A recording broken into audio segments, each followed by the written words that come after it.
కవిత గారి అరెస్ట్ మీద చాలా అపోహలు ఉన్నాయి. కొందరు ఏమంటా ఉన్నారంటే బీఆర్ఎస్ బీజేపీ రాజకీయంగా లబ్ధి పొందడానికి కొరకై ఎలక్షన్స్ ముందు ఈ విధంగా అరెస్ట్ చేశారని చెప్పేసి, అందుకోసమే వారు నిజామాబాద్ నుంచి పోటీ చేయకుండా మరో అభ్యర్థిని అక్కడ పోటీ చేయడానికి అవకాశం కల్పించడం జరిగింది కేసీఆర్ గారు.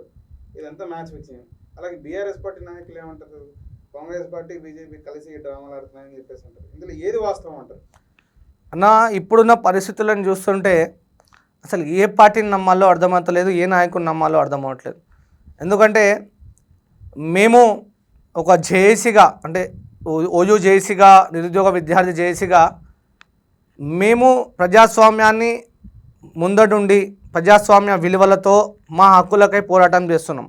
ఇప్పుడు కాదు, తెలంగాణ ఉద్యమంలో కూడా ఒక జాయింట్ యాక్షన్ కమిటీగా ఏర్పడి ఒక స్వరాష్ట్రం కోసం నీళ్లు నిధులు నియామకాల పేరుతో ఆత్మాభిమానంతో మేమందరం కూడా పోరాటం చేసినాం. అదే ముందుకు తీసుకుపోవాలి అని చెప్పేసి ఒక ప్రజాస్వామ్య తెలంగాణను చూస్తామని అనుకున్నాం. కానీ ఎప్పుడైతే కేసీఆర్ గారు ఆ పరంపరని, అంటే అప్రజాస్వామిక పాలనను మొదలుపెట్టిండో దాన్ని వీళ్ళందరూ కొనసాగిస్తున్నట్టే అనిపిస్తూ ఉన్నది.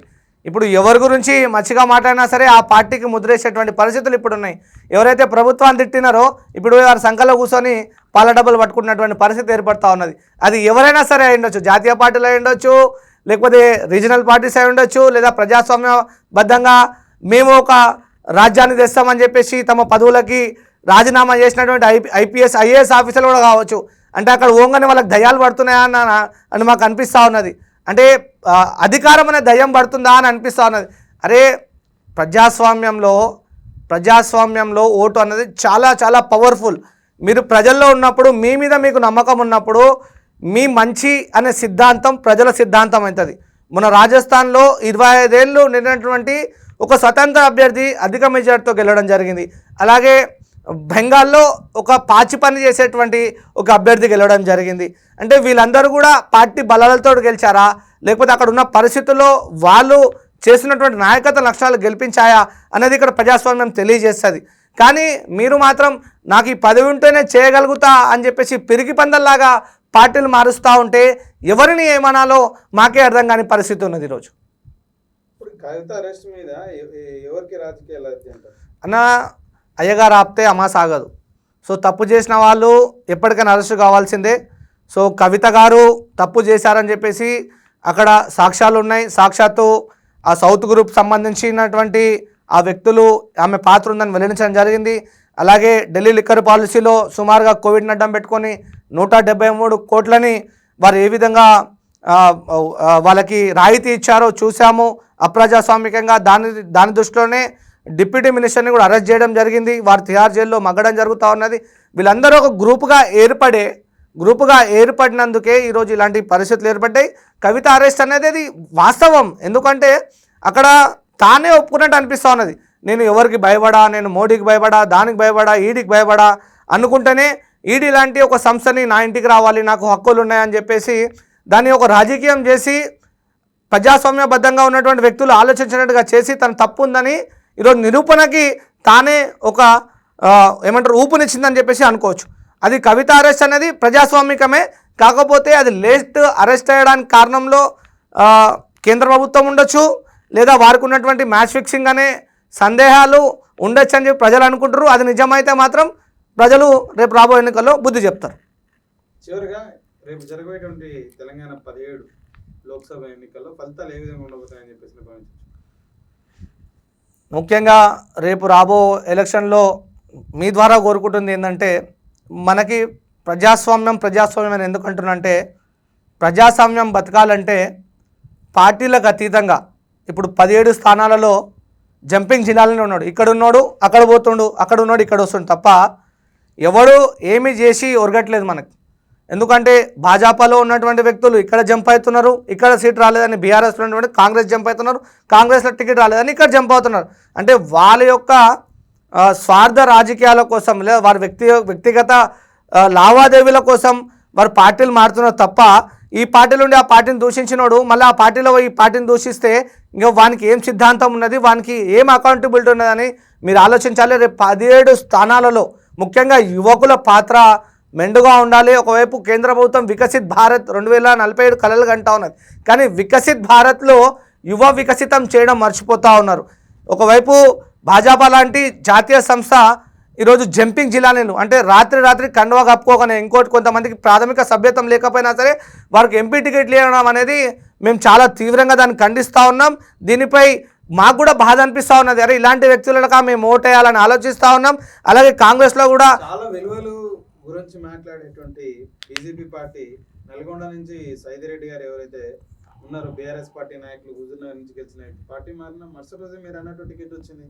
అదే అంటున్నాను. హైదరాబాద్ నుంచి బీబీ పటేల్ ఎవరైతే ఉన్నారో వారు బీఆర్ఎస్ నుంచి సిట్టింగ్ ఎంపీ, పార్టీ మారిన వెంటనే అక్కడి నుంచి మళ్ళీ పోటీ చేయడానికి అవకాశం వచ్చింది. అన్న కవితలకు కాదేది అతీతం అన్నట్టు పార్టీలకు బీజేపీ పార్టీకి చాలా ఇది ఉంటది, కార్యకర్తలు కష్టపడినలకు గుర్తింపు వచ్చేది అని చెప్పేసి అంటారు.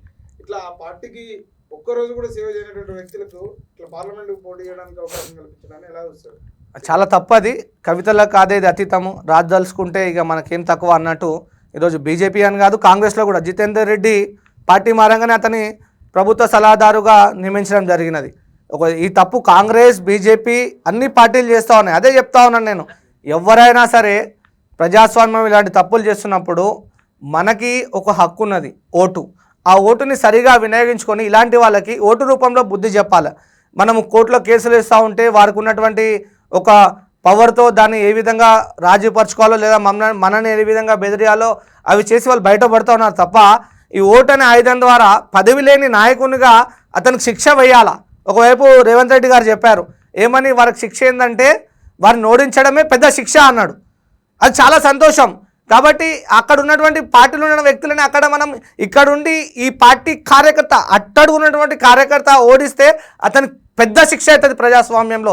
కానీ మీరు ఆ యొక్క ఏమంటారు ఆ నిజాన్ని మీరు నిజం చేయట్లేదు. ఎందుకంటే మళ్ళీ అక్కడ ఉన్నటువంటి వ్యక్తి నేను మానసికంగా కుంగిపోయాను, లేదా ఒక వ్యక్తి ఇక్కడ జాయిన్ అయ్యాడు అందుకే నేను పార్టీ మారుతున్నాను, మళ్ళీ మీరు నాకు ఈ పార్టీలో కలుపుకోగానే తులసి నీళ్ళు పోయంగానే కథ నేను పవిత్రం అయిపోయినా అంటే కుదరదు ఇది. ఎందుకంటే అధికంగా మానసికంగా ఇబ్బంది పడుతుంది నీ పార్టీని నమ్ముకున్నటువంటి నీ జెండాను మోస్తున్నటువంటి కార్యకర్త. ఆ కార్యకర్తని నువ్వు లీడర్ చేయకపోవడం, అతన్ని చట్టసభలో ప్రాతినిధ్యం ఇవ్వకపోవడం వల్లనే ఈరోజు ప్రజాస్వామ్యం తూట్లు పడుతున్నాం భావిస్తున్నాం. రాబో ఎలక్షన్లో 17లో పార్టీలకు అతీతంగా యువకులు ఎవరైతే పోటీ చేస్తూ ఉన్నారో, మంచి బ్యాక్గ్రౌండ్ ఉన్నటువంటి వ్యక్తులు పోటీ చేస్తున్నారో వాళ్ళని గెలిపియాలా. గెలిపిస్తే ఈ పార్టీలందరికీ బుద్ధి వస్తాయి. అప్పుడు బుద్ధి వచ్చి వీళ్ళందరూ కూడా సరైన ప్రజాస్వామ్య పాలన చేస్తారని మేము నమ్ముతా ఉన్నాం. 17 ఎలక్షన్లో 17 ఏ పార్టీని గెలిపించకండి, మన పార్టీ వాడైనటువంటి మన కోసం పోరాడుతున్నటువంటి ప్రజాస్వామ్య విలువలు తెలిసినటువంటి ఆ వ్యక్తిని మీరు గెలిపించుకోండి. పార్టీలకు అతీతంగా ఇండిపెండెంట్ వ్యక్తులను ఒక్కసారి గెలిపించండి, ఈ నాయకులకి బుద్ధి వస్తుంది అని చెప్పేసి ఈ ద్వారా వేడుకుంటున్నాం. చివరిగా 17 పార్లమెంటు స్థానాలలో ప్రత్యేకత సంతరించుకున్నటువంటివి 2 ఉన్నాయి. కరీంనగర్ బండి సంజయ్ అయితే హైదరాబాద్ పార్లమెంట్ నుంచి, కరీంనగర్లో అలాగే హైదరాబాద్లో హిందూ వర్సెస్ ముస్లిం అనే విధంగా. ముఖ్యంగా హైదరాబాద్ పార్లమెంట్ రీసెంట్గా ఎవరైతే బీజేపీ క్యాండిడేట్ ఉన్నారో మాధవీలత గారు, వారు కొద్ది కాలం కింద నుంచి సోషల్ మీడియా నుంచి పెద్ద ఎత్తుగా ప్రాచుర్యం పొందారు. వాళ్ళు చెప్పుకోవచ్చు అన్నారు ప్రతి హిందూ ఆడపడచ్చు, హిందూ కుటుంబం నా వైపు ఉన్నదని చెప్పేసి. ముస్లింకి సంబంధించిన వ్యక్తులంతా మా నాయకుడు అసదుద్దీన్ ఓవైసీ అని చెప్పేసి. ఈ కులాల వారిగా మతాల వారిగా ఎన్నిక ఎట్లా చూడాలంటారు? అది చాలా మట్టుకు తప్పు. కాకపోతే హిందూ వర్సెస్ ముస్లిమా హైదరాబాద్ అదే పరిస్థితిని తీసుకొచ్చారన్న. ఎందుకంటే ఎంఐఎం అనే సంస్థ ఒక మతం పేరుతోటే నడుస్తున్నటువంటి సంస్థ, పార్టీ కదా. మనమే చెప్తున్నాం కదా అక్కడ ముస్లిం ఇత్లాహిజం అని చెప్పేసి ఉంది కదా ఏఎంఎం. సో వారు కూడా ఒక మతాన్ని అడ్డం పెట్టుకొనే రాజకీయం చేస్తూ ఆ పబ్బాన్ని గడిపిస్తున్నారు. వాళ్ళు రాజ్యాధికారంలో ఉండడం జరుగుతున్నది. మనం చూస్తున్నాం ఎంఐఎం యొక్క పాత్రని. లాస్ట్ టీఆర్ఎస్తో దోస్తాన్ని చేసారు, ఇప్పుడు కాంగ్రెస్తో దోస్తాన్ని చేస్తూ ఉన్నారు. ఇంకా దాని ద్వారా మనం చెప్పొచ్చు కదా మా దగ్గర మైనారిటీ ఓట్లు ఉన్నాయి కాబట్టి ఇప్పుడు ఈ ప్రభుత్వం మేము చెప్పినట్టు వినాలనేటువంటి ఒక పోకడి మనం చూస్తూ ఉన్నాం. ఇక భాజపాకు వస్తే అక్కడ కూడా వారు మెజారిటీ ముస్లిమ్స్ ఉన్నారు, మైనారిటీ హిందువులు ఉన్నప్పుడు వారు కూడా హిందువులకి మేము ఒక సపోర్టివ్గా ఉండాలనే మేనర్ తోటి కొనసాగిస్తూ ఉన్నారు. కానీ అక్కడ ఒక ప్రజాస్వామ్యం బద్ధంగా ఈ ఎలక్షన్ జరగాలి, బోగస్ ఓట్లను తరలించాలి, ఓటేసేటువంటి వ్యక్తికి స్వేచ్ఛ ఇవ్వాలా, అలాంటివి జరగట్లేదు. కాబట్టి మతం కులం ఆధారికంగా అక్కడ ఎలక్షన్ జరుగుతూ ఉన్నాయి. ఇది పోవాలని చెప్పేసి తాపత్రయంతో ఇండిపెండెంట్లకు అవకాశం నేను వేడుకుంటాను. ముఖ్యంగా కరీంనగర్ ప్రాంతంలో బండి సంజయ్ని నేను ఒక మతం ఆధారికంగా చూడట్లేదు. అతను మాట్లాడే మాటలో మతానికి ముడిపెడతా ఉంటే అది నేను ఖండిస్తా. అంటే ఒక్క వర్గాన్నే టార్గెట్ చేసే, కానీ అక్కడ ఒక వర్గంలో ఉన్నటువంటి దుష్టశక్తులని వారు టార్గెట్ చేస్తున్నారు అనేది నేను గ్రహిస్తూ ఉన్నా. ఎందుకంటే సంజయ్ అన్నతో నేను ట్రావెల్ చేసిన కాబట్టి. కానీ సంజయ్ అనే వ్యక్తి ఒక నియంత ప్రభుత్వాన్ని కూలగొట్టే ప్రయత్నంలో 1000% సఫలీకృతమైనాడు. కానీ అతనిని కూలగొట్టే పనిలో ఇక్కడ ఉన్నటువంటి పెద్ద నాయకులు సఫలీకృతమైనది మేము భావిస్తూ ఉన్నాం. ఇప్పుడు ప్రజాస్వామ్యంలో మాట్లాడే గొంతుగా ఉన్నటువంటి ఆ వ్యక్తిని గెలిపించుకోవాలి కరీంనగర్ ప్రజలు. ఎందుకంటే అలాంటి వ్యక్తి ఒకటి ఉంటేనే ఇక్కడ వీళ్ళందరూ కూడా కొంచెం భయం ఉంటుంది. లేకపోతే ఆ భయం లేకపోతే ఇంకా మనలాంటి వాళ్ళం మనం మాట్లాడలేం, ఈ స్వేచ్ఛాకులను మనం పొడగొట్టుకుంటాం. ఎందుకంటే మనం మాట్లాడే మాటల్ని ఎవరైనా సరే మద్దతు పలకాలి. ఎందుకు ఆర్మూర్ ఎమ్మెల్యే రాకేష్ రెడ్డి మాట్లాడారు, ఈ ప్రజాస్వామ్యంలో ప్రతి ఒక్కరు ప్రశ్నించాలంటే మనకు అవకాశం ఇవ్వాలి. అలా అవకాశం వచ్చినటువంటి యువకులకు మనం కూడా సపోర్ట్ చేద్దాం. కరీంనగర్లో బండి సంజయ్కి నేను వ్యక్తిగతంగా సపోర్ట్ చేస్తున్నా. ఎందుకంటే మనం ఉద్యమాలు చేసినప్పుడు మన కోసం ఎంబడి ఉండి జైలుకు పోయినాడు. అలాంటి వ్యక్తిని మనం కాపాడుకోవాలి. రేవంత్ రెడ్డికి కూడా అదే అవకాశం వచ్చింది. ఎందుకంటే బట్టి కానీ రేవంత్ రెడ్డి గారు కానీ ఎటువైపు ప్రజాస్వామ్యంలో తప్పులు జరిగితే వాళ్ళందరూ నిలబడరు కాబట్టి ఆల్టర్నేట్గా వాళ్ళకి అవకాశం ఇచ్చారు. నిలబడని పార్టీకి తీసుకుపోయి వాళ్ళకి ఎక్కడ పెట్టాలో అక్కడ పెట్టారు. కాబట్టి ఇప్పుడైనా సరే ఒక్కసారి ఆలోచించండి. అలా నిబద్ధతతో పనిచేసే వ్యక్తులను మనం కాపాడుకుందాం. నిబద్ధత ఆ వ్యక్తి కూడా కోల్పోతే అతను కూడా ఓడగొట్టి బుద్ధి చెప్పి మనం ఆ స్థానంలో ఉందాం. పైడి రాకేష్ రెడ్డి అనే వ్యక్తి ఇటీవల మరో రాజసింగ్ అవుతా ఉన్నాడు, మరో బండి సంజయ్ అవుతా ఉన్నాడు, హిందూ ముస్లిం మధ్యలో మత విద్వేషాలు రెచ్చగొట్టేట్టు మాట్లాడుతున్నాడు అని చెప్పేసినటువంటి ఆయన మీద ఒక విమర్శ ఉంది. శ్రీకాంత్ ఏం చెప్తాడంటే, అంటే ఇప్పుడు చూడండి, రాకేష్ రెడ్డి గారు నేను సోషల్ మీడియాలో ట్రావెల్ చేస్తున్నా, వాళ్ళని వ్యక్తిగతంగా కలవలేదు. మొన్న రజాకార్ సినిమా వచ్చింది, నారాయణమూర్తి గారి ప్లస్ వారి యొక్క చరిత్రలోకి వెళ్తే రాకేష్ రెడ్డి గారు చెప్పినాయి నిజాలు. వారు రాజాసింగ్ అవుతారా బండి సంజయ్ అవుతారా నాకు తెలియదు. వారు చెప్పినాయి వాస్తవాలు. ఎందుకంటే రజాకార్ల దాడిలో బాధపడ్డ కుటుంబంలో మా కుటుంబాలు కూడా ఉన్నాయి.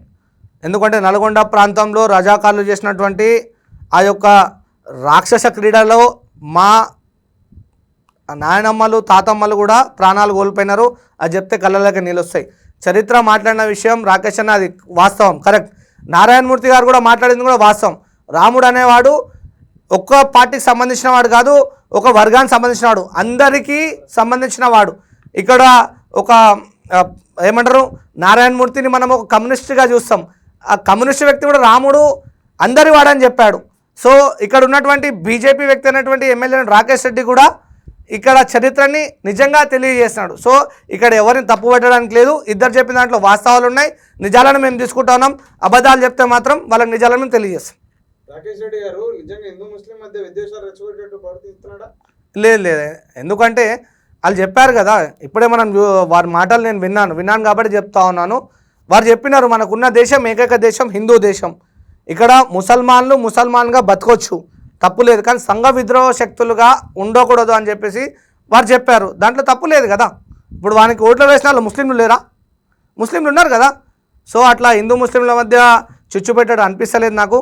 అది మనం భావించాడు కూడా. అంటే రజాకార్ మూవీ సందర్భంగా నారాయణమూర్తి గారికి రాకేష్ రెడ్డి గారికి మధ్య జరిగినటువంటి ఆ సంఘటనే కాదు, వారు ఎన్నికైన తర్వాత మాట్లాడుతున్న తీరంతా కూడా హిందూ ముస్లిం కమ్యూనిటీ మధ్య రెచ్చగొట్టే వ్యాఖ్యలు. గతంలో రాయసింగ్ బండి సంజయ్ ఏ విధంగా ప్రవర్తించాడో ఆ విధంగా ప్రవర్తిస్తున్నాడు.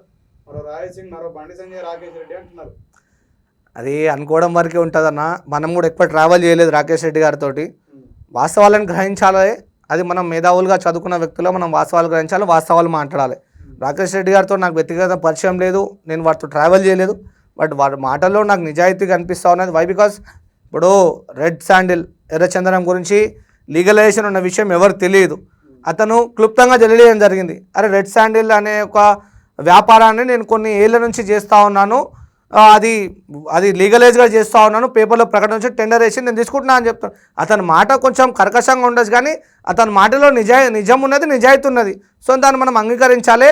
అతని మాటల్లో నిజాయితీ ఉన్నది. దాన్ని మనం మత ఆధారికంగా చిచ్చు పెడుతున్నదని తీసుకోవడం మాత్రం చాలా తప్పు. సో రాకేష్ రెడ్డి గారు మత చిచ్చు పెట్టే విధంగా మాట్లాడట్లేదు.